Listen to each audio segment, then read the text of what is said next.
Okay, good morning. This is our last example with ellipses, and you might help you with a word problem or two. Ellipses do turn up in the natural world quite a bit. They are used in modeling orbits of planets and the moon and things like that, moon around the planet. And they can be used in other settings as well, but orbits are one of the big ones. You can use them to create ovals too, really perfectly proportioned ovals.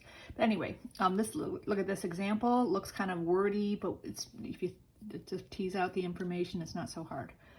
So this says the Earth travels around the sun in an elliptical orbit with the center of the sun as one focus. That's important. The center, read this carefully, with the center of the sun. So if you think about the sun, there's the sun, right? The center of the sun, that's a focus for the Earth orbit. They didn't say that's the center of the orbit. I know we all in our heads think that we're orbiting around the sun with the sun literally at the center. Well, it's almost at the center, but not quite. We're actually orbiting, it's an elliptical orbit and the sun is not at the center. So, it's close, but not quite. So the major and minor axes, what that means though is, here's my drawing for this. This is the Earth, the Earth's going around this orbit. The center of the sun is one of the focus. So I put the center of the orbit here, but the sun's one of the focus you can put on either side, but it's a little bit off the center. This then tells you the major and minor axes have approximately these dimensions: 299,196,000 kilometers is the major axis, and the minor is 299,154,000 kilometers.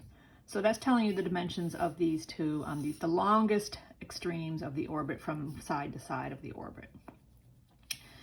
As you guys know, that the major axis is 2 times A. A always represents the half of the major axis. So we can say 2A is 299,196, which gives us A is half of that. Just do the math. And then B is the half of the minor axis. So we were told the length of the minor axis is 299,154,000. So 2B is that, and then B is half of that. And then, as you guys know, anytime you know two of A, B, or C, you can always find the third one. In this case, we can find C, which is the distance from the center to one of the focus, a foci of focus. And so I did the math here. This is a little bit cumbersome. If you do it on your calculator one like this, you just have to, don't keep clearing your calculator when you do this calculation, A squared minus B squared. You're going to get this scientific notation number most likely, because your display can't show that. And then just raise that number to the 0.5 power, which is a square root, taking a square root, and you will get 2,506,526.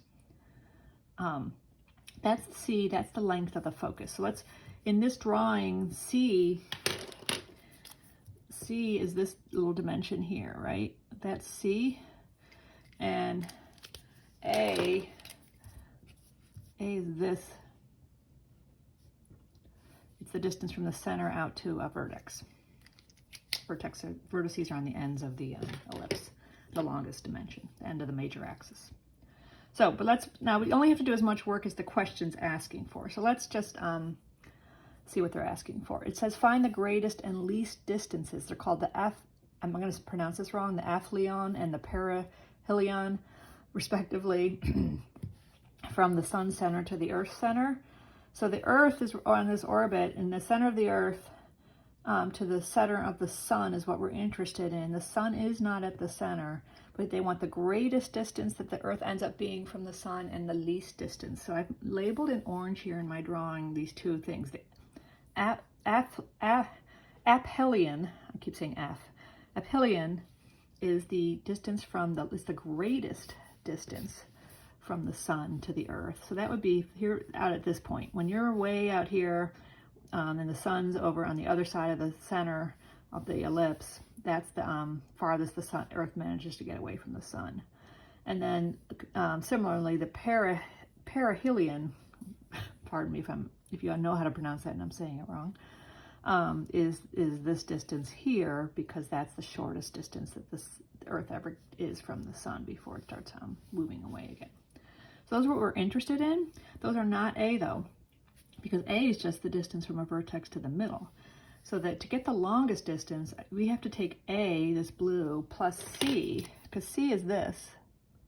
So we're doing A plus C to get the longest distance away, and that comes out 152,104,526 kilometers. That's our units. And then the least distance is going to be A, which is the distance from the center all the way out to this point. But we have to take out this little chunk, so we're going to subtract out C, and here's the math, and it's 147,991,474 kilometers.